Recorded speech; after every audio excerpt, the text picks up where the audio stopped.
Silence is often the loudest scream a woman can make, especially when she holds the keys to the kingdom. Everyone thought Victoria was just the trophy wife standing in the shadow of her husband, the brilliant CEO Preston Langley. They thought she was lucky to even be in the room. But on the night of their 10th anniversary gala, one glimpse of a secret behind a closed door changed everything. Victoria didn't scream. She didn't fight. She simply walked away. Why? Because while Preston was busy holding his mistress's baby, he forgot one crucial detail. He didn't own the company. Victoria did. And she was about to remind him that in the business of revenge, she was the majority shareholder. Champagne bubbles usually signaled celebration, but tonight they tasted like copper and old lies. Victoria Pembroke stood on the mezzanine of the Grand Hotel Sinclair, looking down at the sea of tuxedos and designer gowns swirling below. It was the 10th anniversary of Langley Global, the tech conglomerate that the world believed her husband, Preston Langley, had built from the ground up with his bare hands and sheer grit. Victoria adjusted the emerald strap of her gown. It was a vintage piece, unassuming to the untrained eye but worth more than the luxury sports car parked in the valet lot downstairs.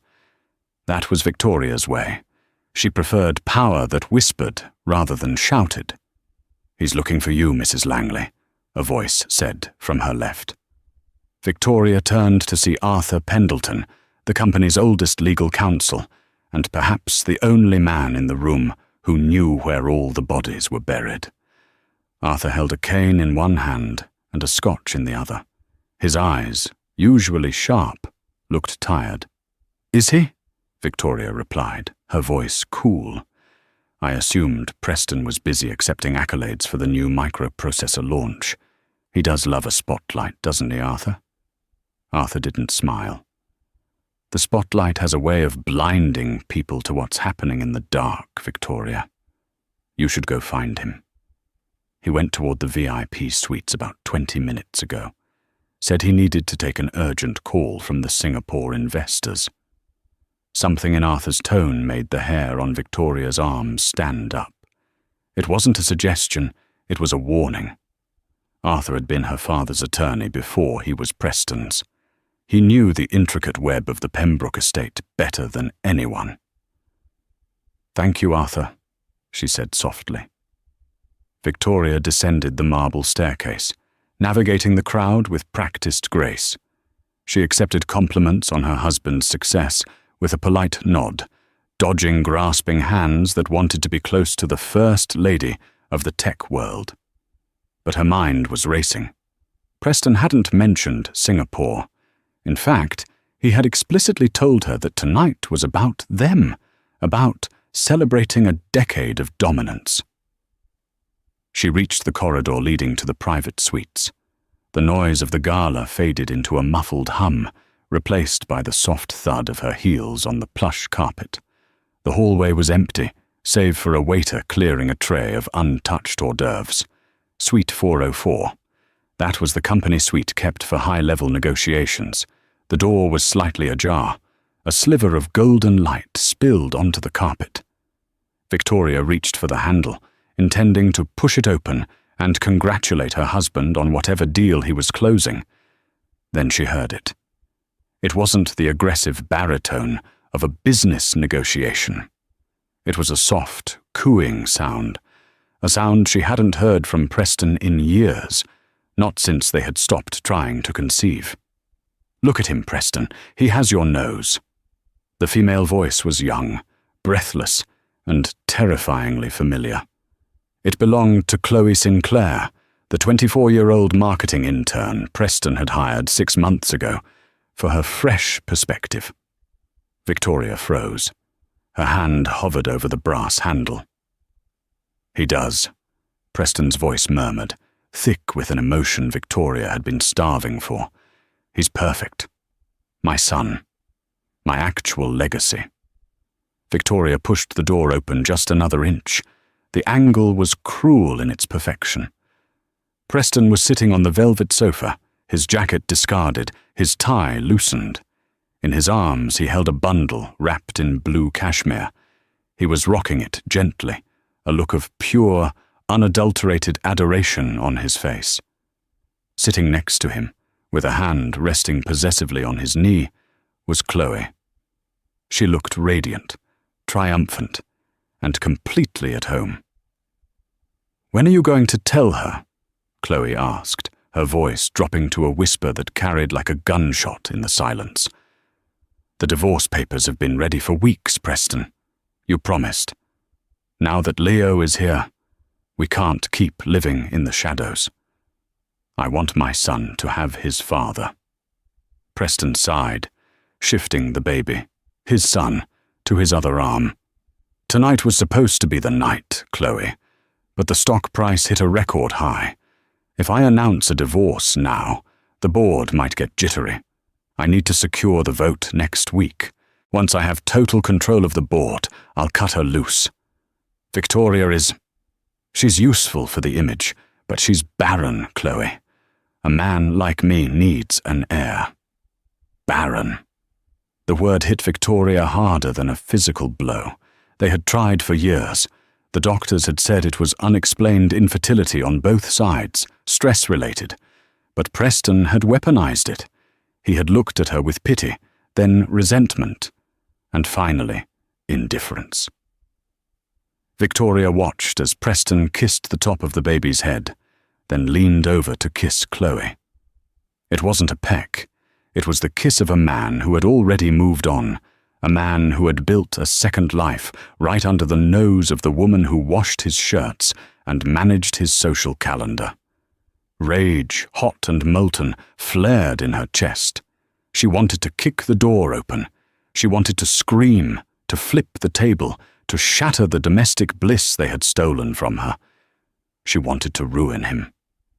But Victoria Pembroke was not a woman who made scenes. She was a woman who made strategies. She slowly pulled her phone from her clutch.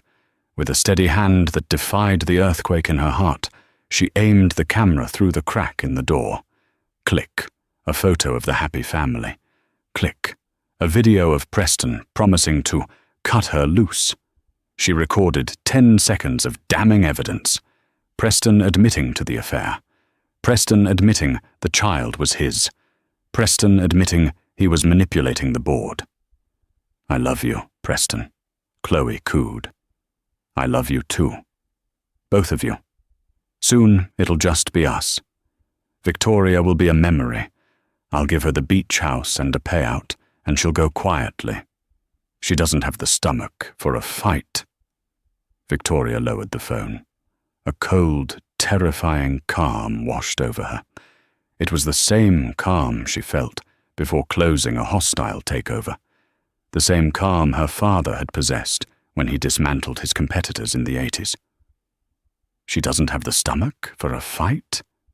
Victoria stepped back, ensuring the floorboards didn't creak. She turned around and walked back down the hallway. She didn't run. She didn't cry.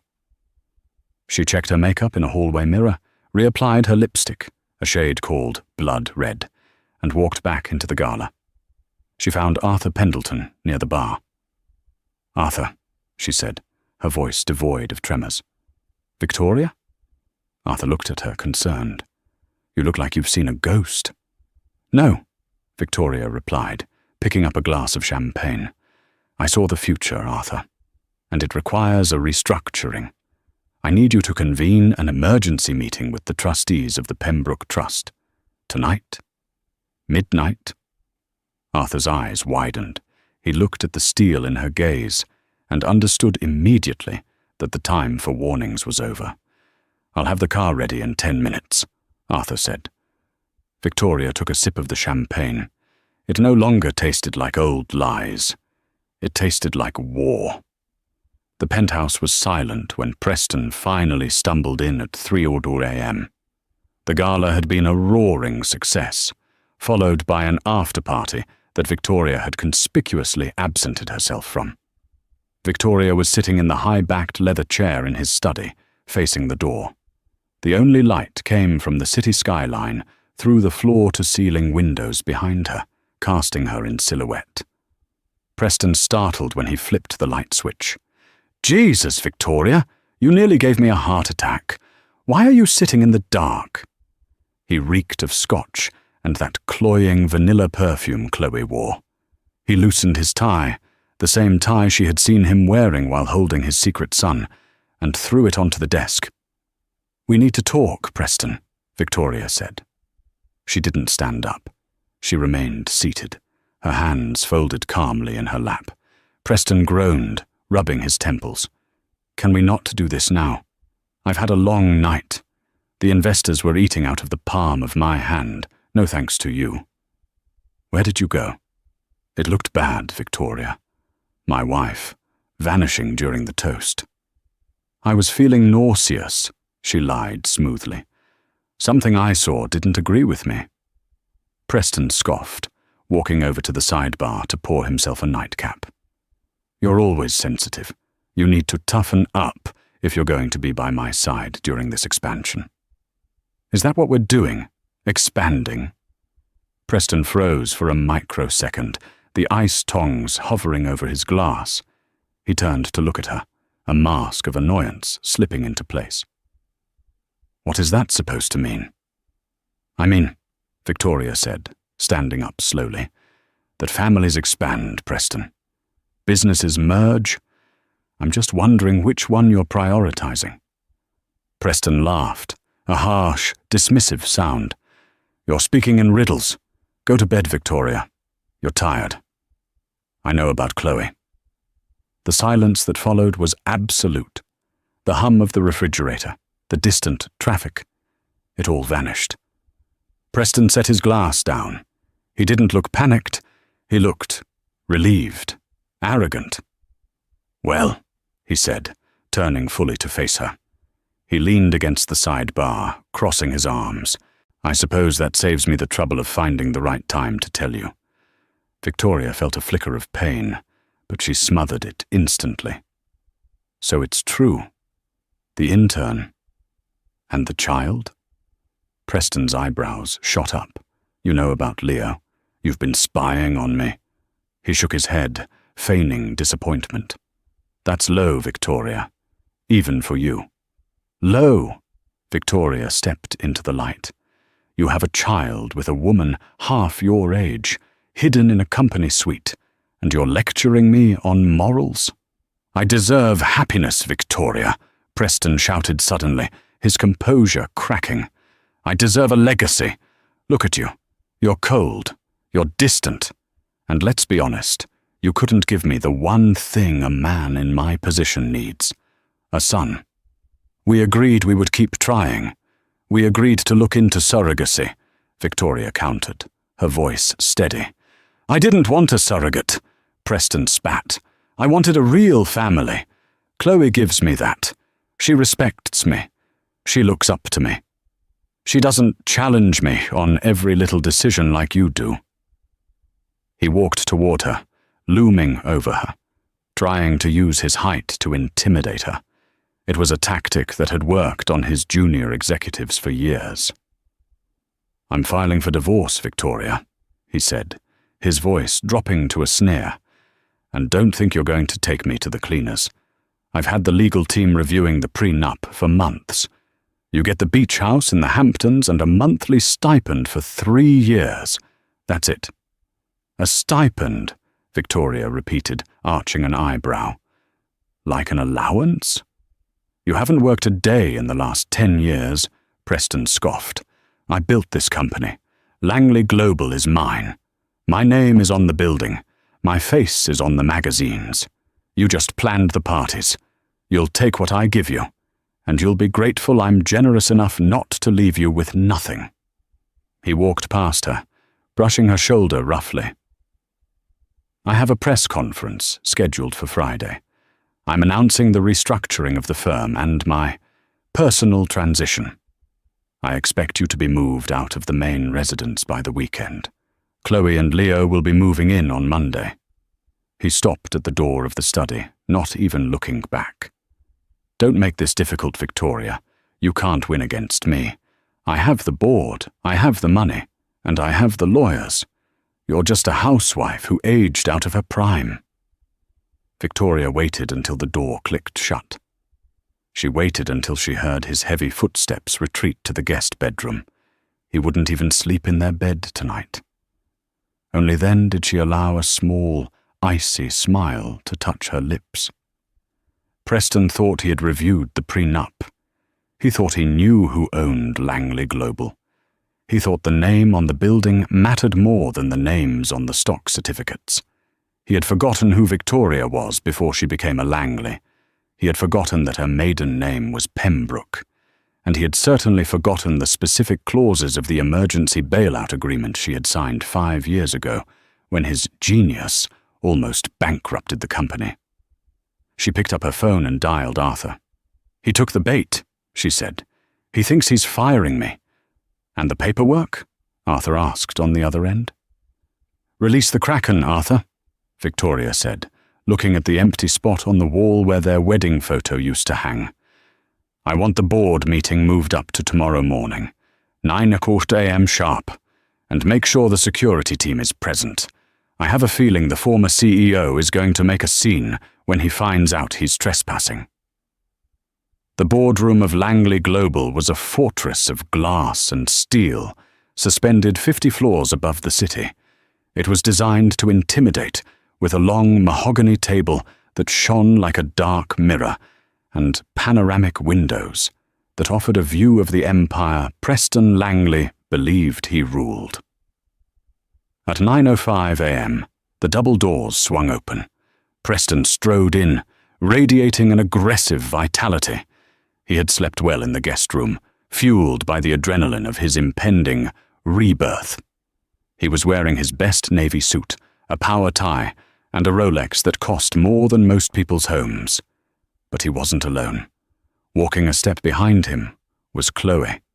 She was dressed in a white pantsuit that looked suspiciously bridal.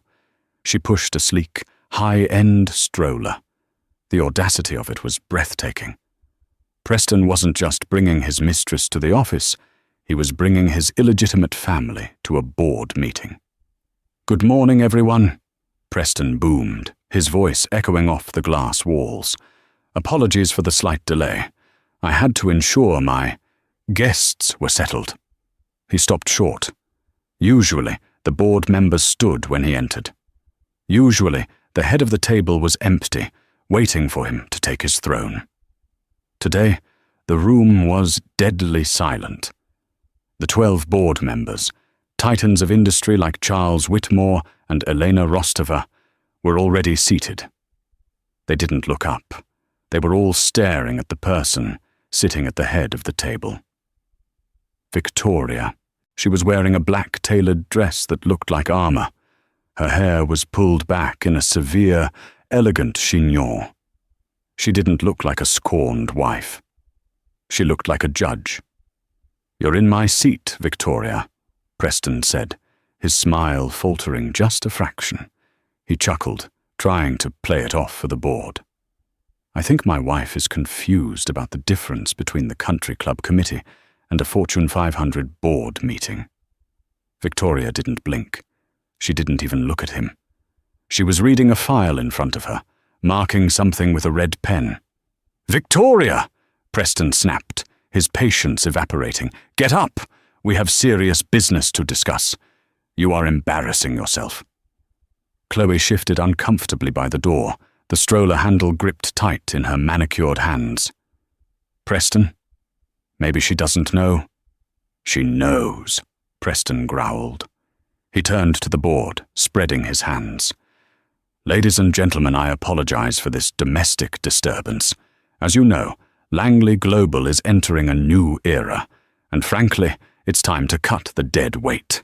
My wife seems to be having trouble accepting that her role here, and in my life, has ended." Charles Whitmore, the chairman of the audit committee, finally looked up. He adjusted his spectacles. "Sit down, Preston. There is an empty chair at the end of the table." Preston's face flushed a deep crimson. "Excuse me? I am the CEO. I sit at the head." Not today, Victoria said. Her voice was quiet, but it carried a weight that made the air conditioner hum seem loud. She finally looked up, her blue eyes piercing him. Sit down, Preston, or I will have security remove you before you can even introduce your assistant. Preston laughed, a harsh, incredulous bark. Security. I pay their salaries. You think you can barge in here and give orders? You're a housewife, Victoria. You're nothing without me. He turned to the board, deciding to go for the nuclear option. If he couldn't physically move her, he would destroy her reputation right there in front of the people she tried to impress. Since Victoria insists on being present, Preston sneered, pacing the room. Let's put everything on the table. I am filing for divorce on the grounds of irreconcilable differences. But the truth is that the company needs a leader with a legacy, a future. He gestured dramatically to Chloe and the baby. This is Chloe Sinclair, and this, he pointed to the stroller, is Leo, my son, my blood. A gasp went around the room, not of shock, but of scandalized horror. I have a son, Preston continued, his voice rising with manic pride. A biological heir. Victoria was unable to provide that. And while I pity her, deficiency, I cannot let Langley Global suffer for it. I am initiating a restructuring. I will be bringing Chloe on as the new Director of Communications to handle the transition. Victoria will be stepping down from her honorary position on the charity board, effective immediately. He pulled a manila envelope from his briefcase and slammed it onto the mahogany table. These are the divorce papers, Victoria. Consider yourself served. Now get the hell out of my chair. Preston stood there, chest heaving, waiting for the applause, waiting for the nod of approval from the men who understood that business was war and lineage was everything. Instead, silence stretched out, taut as a wire. Chloe looked around nervously. Preston, why aren't they saying anything? Victoria closed the file she was reading. The sound was a sharp snap. Are you finished? She asked. I'm finished with you, Preston spat. Good, Victoria said. She signaled to Arthur Pendleton, who was sitting to her right. Arthur, please read the minutes from the emergency trustee meeting held at midnight last night. Arthur Pendleton stood up. He didn't look at Preston. He looked at a document in his hands, his voice dry and devoid of emotion. At 12:01 a.m. this morning, the Pembroke Trust exercised its option under the 2021 bailout agreement, Arthur read. Specifically, Clause 14(b) regarding the conversion of debt to equity in the event of gross moral turpitude or instability of leadership by the acting CEO. Preston froze. The color drained from his face so fast it looked like he was about to faint. The 2021 agreement? That was just a loan. I paid the interest. You paid the interest, Victoria interrupted, her voice cutting through the room like a scalpel. But you never paid the principal, Preston. You were too busy buying yachts and setting up mistresses in company suites to pay back the $50 million my father's trust lent you when you ran this company into the ground 5 years ago. Preston stammered. But that was... We agreed I had 10 years. Read the clause, Arthur, Victoria commanded. In the event that the CEO engages in conduct that jeopardizes the reputation or stability of the firm, Arthur recited, the Pembroke Trust reserves the right to immediately convert the outstanding principal into Class A voting shares at a valuation of the 2021 stock price. Arthur lowered the paper and looked at Preston over his glasses. The valuation in 2021 was $4 a share. Today, it trades at $40. By converting the debt at the lower rate, the Pembroke Trust has effectively acquired an additional 400 million shares. Preston's mouth opened and closed like a fish on dry land. He looked at the board members. They were all looking at Victoria. What does that mean? Chloe asked, her voice shrill. Preston, what does that mean? It means, Victoria said, standing up slowly, that as of 12:05 a.m., I am the majority shareholder of Langley Global. I own 90% of the voting stock. I own the building. I own the chairs. I own the desk you're leaning on. She walked around the table, her heels clicking rhythmically on the floor. She stopped inches from Preston. He smelled of fear now. You don't own the board, Preston, she whispered. I do. You can't do this, Preston whispered, his eyes wild. I built this. I am the face of this company. You are a liability, Victoria corrected him. And you are fired. She turned to the board. I put forward a motion to terminate Preston Langley as CEO, effective immediately, for cause, including misappropriation of company funds for personal use, specifically the rental of Suite 404 and the expenses of Ms. Sinclair, and breach of fiduciary duty. Seconded, Charles Whitmore said instantly. All in favour? Victoria asked. Every single hand in the room went up. Motion carried, Victoria said calmly. She turned back to her husband. You are trespassing, Mr. Langley. Please hand over your company phone, your laptop, and your keycard. Preston staggered back, bumping into the table. No, you can't. I have rights. I have a son. He pointed at the stroller, as if the baby were a shield. Yes, you do, Victoria said, glancing at the baby with a look of genuine pity, not malice. And that child is going to need a father who is present, which is good, because you're going to have a lot of free time. However, since you brought up the divorce... She picked up the envelope Preston had slammed on the table and tossed it into the trash bin without opening it. My lawyers filed this morning, she said. Since you were fired for cause, your golden parachute severance package is void. The prenuptial agreement you were so fond of quoting last night. It has a fidelity clause. You violated it. Explicitly. On video. She tapped her phone. I get everything, Preston. The penthouse, the cars, the accounts, and yes, the beach house in the Hamptons. Preston looked at Chloe, desperate for support. Chloe, tell them. Tell them we're a team. Chloe looked from Preston, sweaty, red-faced and unemployed, to Victoria, who stood like a queen in her castle. The math was easy to do. You told me you owned the company, Chloe said, her voice shaking. You said she was just a figurehead. He lied to you, Victoria said to the girl. He lies to everyone. He used my money to build his ego, and he used your youth to boost his confidence. But the ride is over. Victoria pressed a button on the intercom console.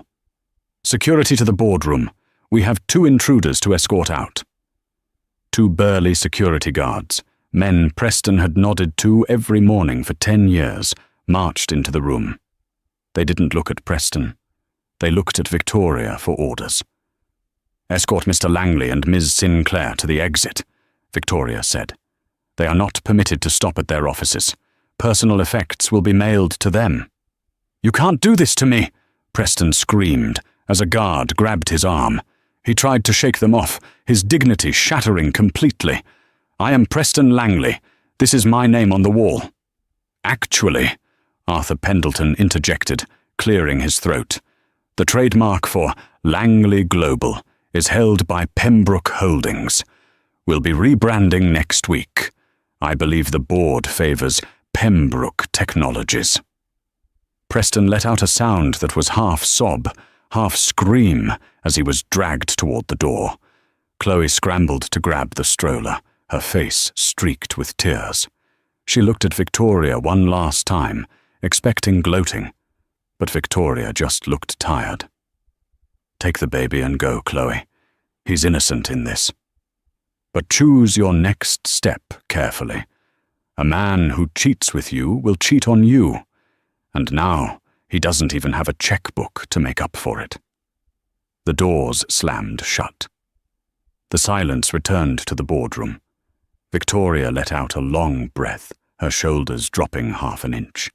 She looked around the table at the 12 faces watching her. "Now," Victoria said, sitting down in the leather chair at the head of the table, the chair that finally fit her perfectly. "Let's talk about the Singapore deal. I believe Preston was about to make a mess of it." The sidewalk outside the Langley Global Tower, soon to be Pembroke Technologies, was a chaotic swarm of flashing bulbs and shouting voices. It took exactly 12 minutes for the news of the boardroom coup to leak. In the age of digital information, the fall of a titan was faster than the speed of sound. Preston Langley, a man who had graced the cover of Forbes 3 times, stood on the concrete pavement, clutching a cardboard box filled with desk ornaments. The wind whipped his hair into his eyes. Beside him, Chloe struggled to balance the stroller and her purse, looking like a deer caught in the headlights of a dozen camera crews. "Mr. Langley, is it true you were fired for embezzlement? Is this the Mistress? Is that the secret baby?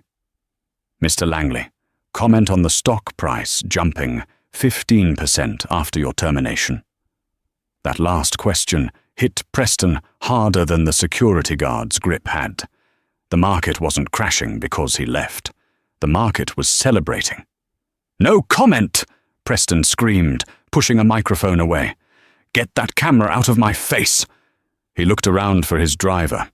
His sleek black town car was usually parked right at the curb, engine idling, ready to whisk him away. It was there, but as Preston reached for the door handle, the lock clicked down. The window rolled down 2 inches. The driver, a man named Frank, who Preston had employed for 6 years, looked out apologetically. "Sorry, Mr. Langley. Mrs. Pembroke called. Company vehicles are for employees only. I have orders to return the car to the garage." "Frank, open the damn door!" Preston roared, pulling on the handle. "I hired you. I gave you a Christmas bonus."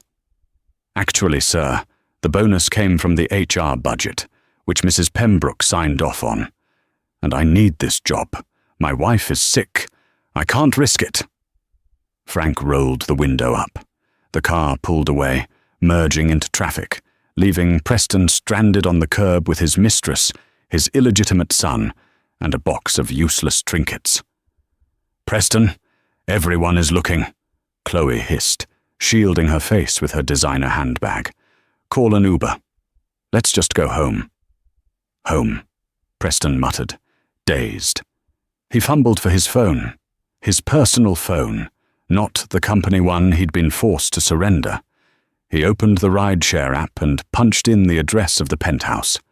Destination, the Pinnacle Residences, Penthouse A. He requested a luxury SUV. He wasn't going to leave in a Honda Civic. Payment declined. Preston stared at the screen. He tried again. Payment declined. "Please update your payment method." "Damn it," he cursed, his fingers trembling. He switched to his Platinum Reserve card. Declined.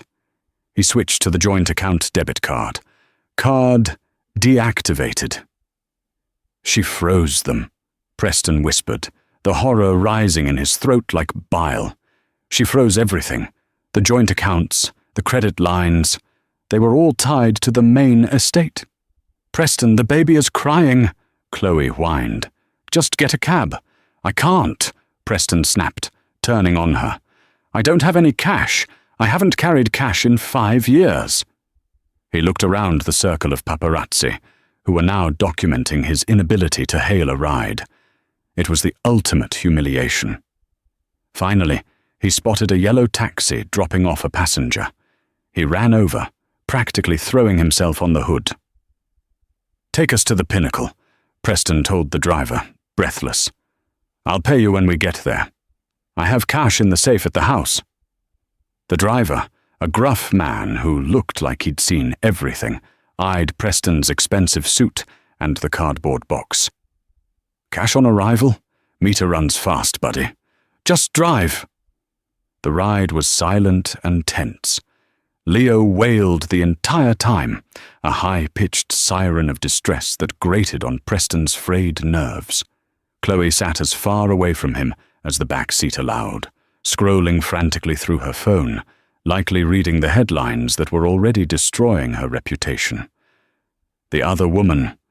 Meet the intern who toppled an empire. Mistress and baby escorted from HQ. When they arrived at the Pinnacle residences, the doorman, George, was standing outside. George had greeted Preston every evening with a smile and a tip of his hat. Today, George stood with his arms crossed over his chest. "Afternoon, Mr. Langley," George said, blocking the revolving door. "George, good, you're here," Preston said, reaching for his wallet to realize it was empty of cash. "Pay the cab driver, will you? I'll reimburse you from the safe upstairs." "I can't do that, sir," George said, stone-faced, "and I can't let you in." "Excuse me?" Mrs. Mrs. Langley, contacted the building management an hour ago. She has an exclusive lease on the penthouse. The locks have been recoded. Your name has been removed from the access list. "I live there!" Preston shouted, veins bulging in his neck. "My clothes are there. My watch collection." "Your personal effects are being packed by a moving company as we speak," George recited, clearly following a script. "They will be delivered to a storage unit in Queens. Here is the key and the address." George handed him a small brass key and a slip of paper. Preston stared at the paper. Queens. A storage unit. "Preston," Chloe said, her voice trembling. "The cab driver is waiting. The meter is still running." Preston looked at the cab driver, who was leaning out the window with a tire iron in his hand, looking less than patient. He looked at the luxury building he was barred from. He looked at Chloe. He took off his Rolex. It was a Submariner, worth $15,000. He handed it to the cab driver. "Take this. It's worth more than your car. Just take us to a hotel. Any hotel." "Preston, that was your favorite watch," Chloe whispered. "Shut up," Preston said, slumping against the cold brick of the building wall. "Just shut up." 3 days later, the definition of luxury had changed drastically for Preston Langley. He was currently pacing the floor of a room at the Sunset Motor Inn, a roadside motel near the airport that smelled of stale cigarettes and lemon polish. The wallpaper was peeling, and the carpet was a suspicious shade of brown. It was the only place that accepted cash up front without a credit card hold, paid for by pawning Chloe's diamond tennis bracelet, a gift he had bought her with company funds 3 months ago. "Stop pacing, you're making me dizzy," Chloe snapped. She was sitting on the edge of the sagging bed, filing her nails. The baby was asleep in a makeshift crib made from a dresser drawer padded with towels. "I have to pace, Chloe. I'm thinking," Preston yelled. He was unshaven, wearing the same suit from the board meeting, now wrinkled and stained with sweat. "You're not thinking," Chloe countered, her voice losing its sweetness by the hour. "You're panicking. You said you had lawyers. You said you had friends. Why is nobody calling you back?" Preston stopped and stared at his phone. It was a prepaid burner he'd bought at a convenience store because his service had been cut off. He had called everyone. He called Martin Hughes, his golf buddy, and a hedge fund manager. Martin's assistant said he was out of the country indefinitely. He called Senator Davidson, whose campaign he had donated heavily to. The number was disconnected. He called the top 3 divorce firms in the city. All of them cited a conflict of interest. Victoria had retained them all for consultations years ago, effectively checkmating him from hiring the best talent. "They're scared of her," Preston muttered. "She scorched the earth. She threatened them. She must have." "Or maybe they just know you're broke," Chloe said cruelly. "I saw the news, Preston. The lawsuit Victoria filed. She's suing you for the $50 million plus interest, personal liability. That means even if you get a job, she garnishes your wages for the rest of your life. I will get it back. Preston slammed his fist on the cheap laminate table. I just need a lawyer who isn't in her pocket. I have a meeting in an hour with someone, a guy named Saul. He's affordable. Affordable, Chloe scoffed. Great, from the best litigator in New York to a strip mall ambulance chaser. Preston ignored her and grabbed his jacket. Watch the baby. I'll be back with a strategy. The law office of Saul Goodman, no relation to the TV character, though the office was eerily similar, was sandwiched between a nail salon and a laundromat. Saul was a sweaty man with a stain on his tie and an office that was overflowing with files. He listened to Preston's story, chewing on the end of a pen. When Preston finished explaining the prenup, the bailout agreement, and the board vote, Saul let out a low whistle. Wow, Saul said. She got you good, Mr. Langley. I mean, really good. It's like a piece of art. I don't need a critic. I need a defense, Preston snapped. Can we fight the prenup? I signed it under duress. Duress? Saul laughed. You signed it 10 years ago while drinking Cristal on a yacht. And the fidelity clause? You admitted to the affair on video, in front of witnesses, and then introduced the product of that affair to the board of directors. A judge isn't going to throw that out. A judge is going to frame it. What about the company? The bailout? That's contract law 101, Saul said, shrugging. You signed a debt-to-equity conversion agreement. It's standard. You defaulted on the moral clause. She exercised the option. It's clean, ruthless, but clean. So what are you telling me? Preston demanded, leaning forward. That I have nothing? I'm telling you that you have less than nothing, Saul said bluntly. You have massive debt. Victoria Pembroke is coming for the $50 million. You have no assets to seize. You're looking at bankruptcy, Mr. Langley. Chapter 7. Liquidation.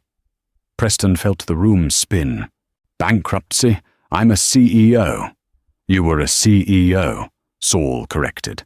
Now you're an unemployed guy with a child support obligation and a furious ex-wife who owns the legal system. My advice? Move to a non-extradition country, or learn to say, welcome to Walmart. Preston stumbled out of the office, the bright afternoon sun blinding him. He felt like he was suffocating. He walked back to the motel, his feet dragging. He needed a drink. He needed to sleep. He needed Chloe to tell him he was still a genius, still a king. He pushed open the door to room 12. Chloe, the lawyer said we might have to declare bankruptcy, but we can restart. The room was empty. The dresser drawer crib was overturned. The closet door was open, the few hangers bare. Chloe's suitcase was gone. The stroller was gone. On the unmade bed, there was a note written on the motel stationery. Preston, I called my parents. They're wiring me money for a ticket back to Ohio. I can't do this. I didn't sign up for poverty. I signed up for a life with a winner. I'm taking Leo. Don't try to find us.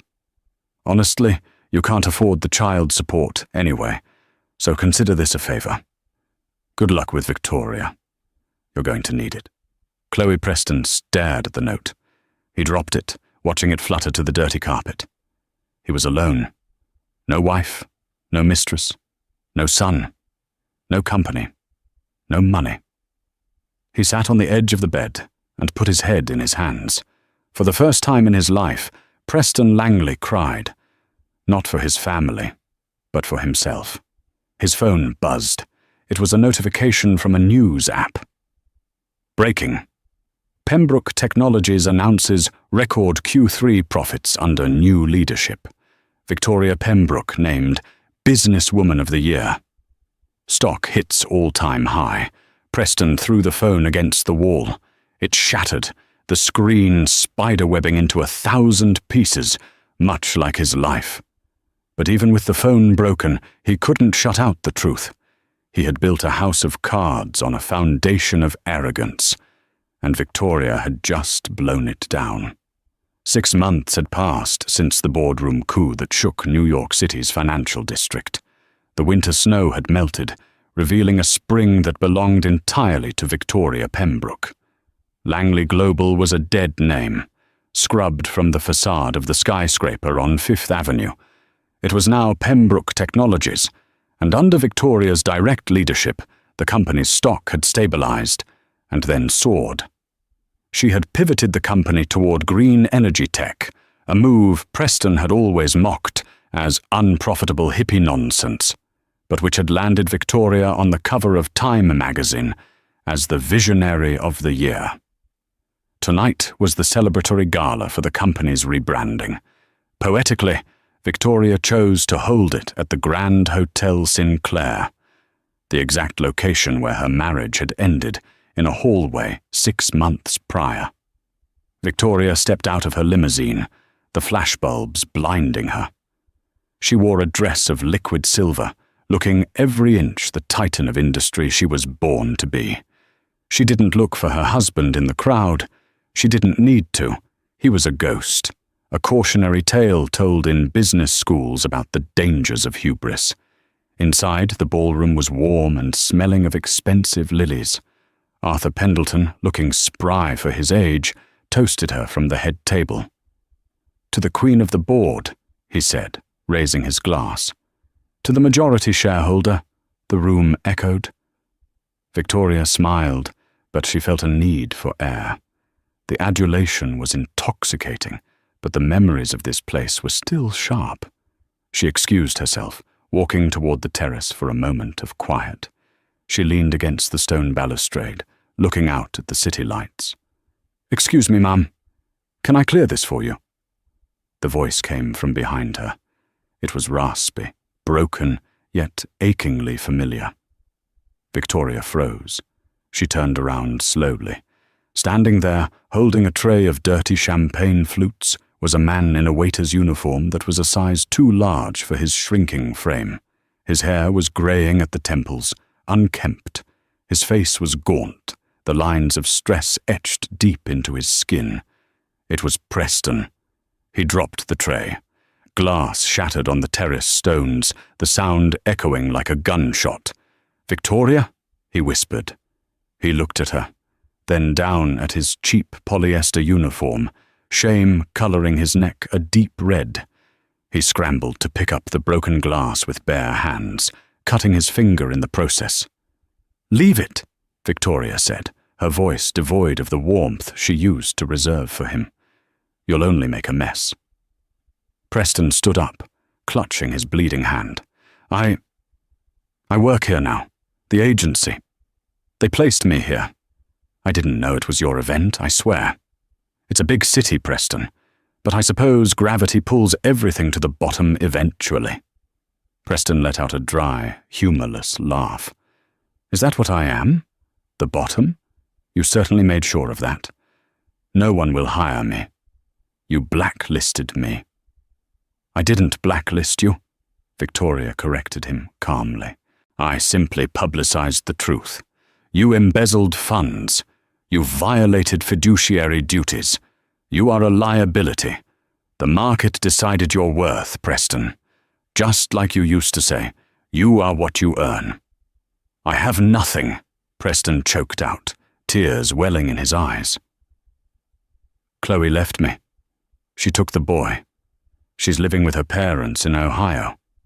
I sent her $50 a week just so she doesn't block my number, but she won't let me see him. I sleep in a studio apartment in the Bronx that smells like mold. I used to be a CEO." He took a step toward her, his eyes desperate. "Victoria, please. I know I messed up. I know I hurt you. But this is cruel. You have everything.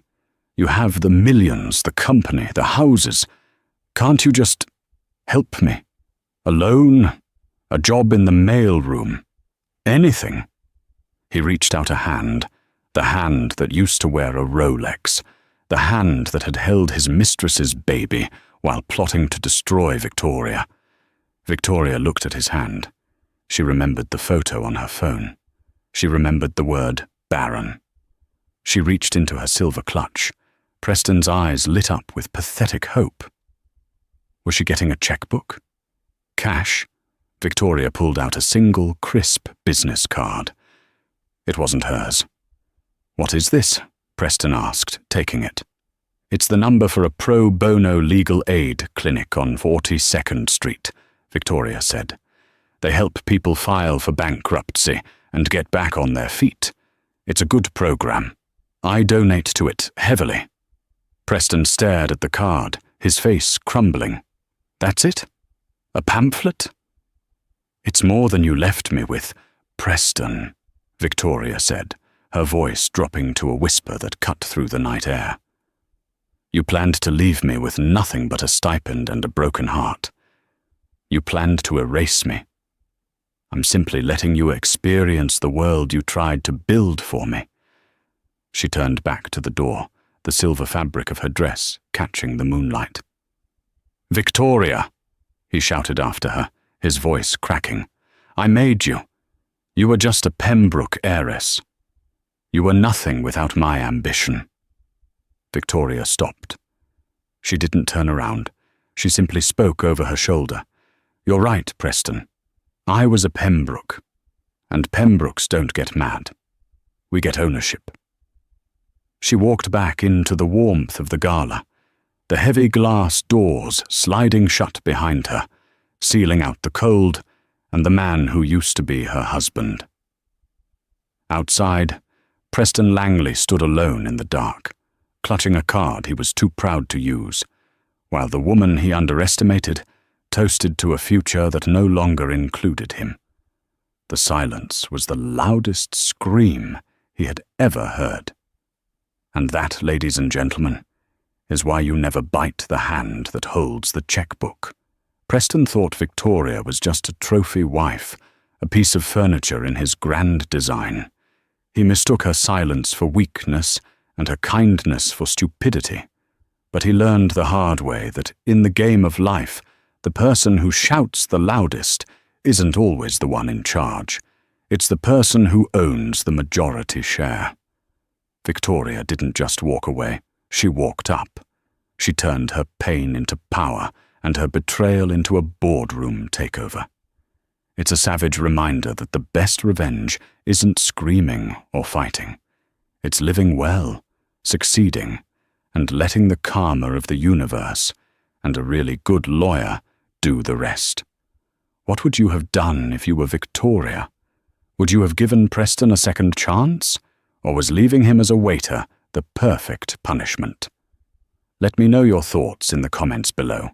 If you enjoyed this story of justice served cold, please hit that like button.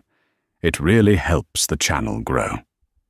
Don't forget to subscribe and turn on the notification bell so you never miss a new story.